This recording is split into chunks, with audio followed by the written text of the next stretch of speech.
What's up, guys? Back with another video. As you can see, I'm at the garage, busy out doing the thing, doing some stuff. Right now I just test fitted these wheels, put on the 5-volt conversion just to test fit everything. I was worried that it wouldn't fit correctly, but it seems like everything's fitting. Keep in mind that the tie rods are not connected to the spindles, so that's why the alignment looks all weird. But I just wanted to take it off the jack stand, just trying to see how the car sits as is. Haven't had a low car like this. Well, that's not true. I still have my 350Z. But anyways, I haven't had a low Civic like this where the subframe is literally like inches off the ground, and this car's not even close to being maxed out on the height. But I'm not gonna make this no stance car, no low car. It's gonna be a straight up street race car. Yeah, I mean, probably gonna keep the stock height because I'm gonna run 888s with probably a 45 profile. This is a 40, so it'll be a little fatter. So this height is actually perfect as is, and I haven't even touched it since I got the car. Anyways, not in the video. I picked up a B18C A2 EM1 short block complete. It's not here, but I have it. It's in my wife's trunk right now. Picked it up last night, and it's a complete short block. I'm gonna take the crank and other components to put it in this one. I'm still deciding if I want to go forge with my V16, but that's gonna be for my wife's build. But for my build, I'm doing the GSR, and I haven't put it on the stand because I need to shave these down just a little bit. So I have the angle grinder hooked up. I'm gonna shave these down. That way the tranny bolts have a little bit more bite into the threads, because when you put one of these through, you're only getting like that much. Actually, in the tranny, I shaved it down where you can get a little bit more, just because I don't want to like rip out the threads of this, and I'm just really paranoid about that. I'm getting distracted. I'm supposed to mention, so big news.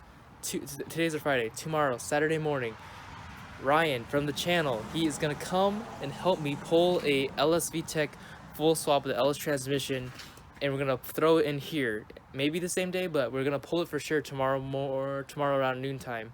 And then it's just a stock B18B bottom end and a B16 head. So you already know I'm about that B16 head, and I'm gonna get ahead of myself, but the B16 head. So I'm gonna have the LSV in this car.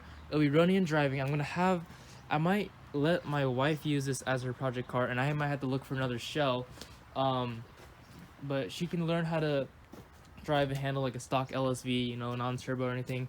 Maybe boost that, and then that'll be her project car. And then on the meantime, we build the B16 forged block for her, and then I'll build my forged GSR, and then I'll have another shell. I'm thinking of either getting an EM1 shell that has to be the electronic blue pearl, because that's my favorite Honda color, or an Integra shell, but I'm not sure decided, or an EK hatch or an EG hatch.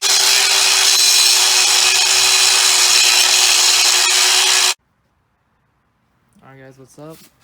Got the engine on the engine stand. As you can see, how to pull the pan and investigate. I was cranking it by hand. I noticed this weird popping noise. I'll see if it's still doing it. Oh yeah, because I hear it.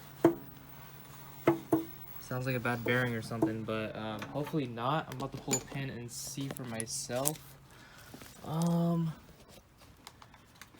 Fingers crossed.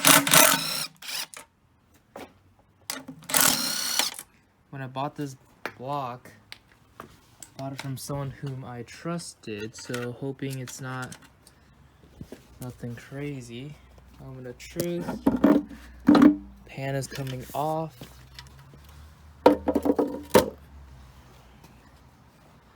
I had to take off the windage tray for some further investigation.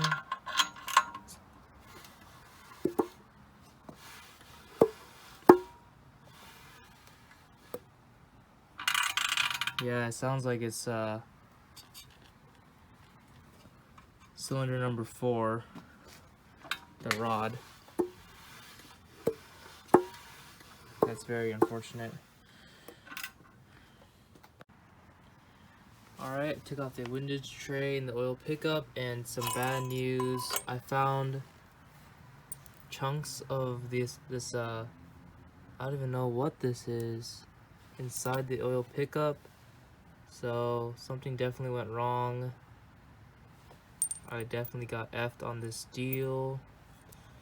Well, not too bad. I paid about $850 for this block. It has forged pistons and rods, so that's a plus, but who knows the condition of it after finding that out, you know. I'm very disappointed, and that's some pretty unfortunate news for me. But we're gonna keep it going and see what else is damaged. Can't find. Alright, I'm gonna crank it for you guys.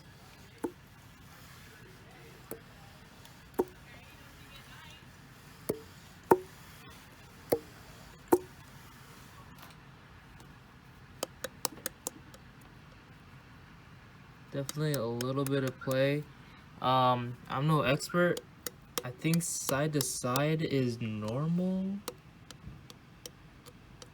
but back and forth is not. It seems to be a little bit back and forth, so I'm gonna take these off and see if there's any damage to the journals. Alright guys, what is up? I just spoke to the guy that sold me the block, and also also talked to another friend of mine who's very familiar with Hondas, and we talked a little bit, chatted, and it turns out, so these little pieces that were found in the oil pickup are actually the oil squirters. So 3 of them broke off. We don't know why. Weird. And for that popping noise, probably it's just the rod bearing is not spec'd right or something. So I talked to the guy. He said he took it to the machine shop and everything. He doesn't know why it's doing all that, and I'm going to send it to the machine shop anyway. It shouldn't take too much money to redo everything, for them to deck it, hone it, you know, line bore the crank if they have to, inspect the bearings. But that's gonna be a wrap. Tomorrow I'm gonna be pulling that LSV tech. So catch you next time. God bless.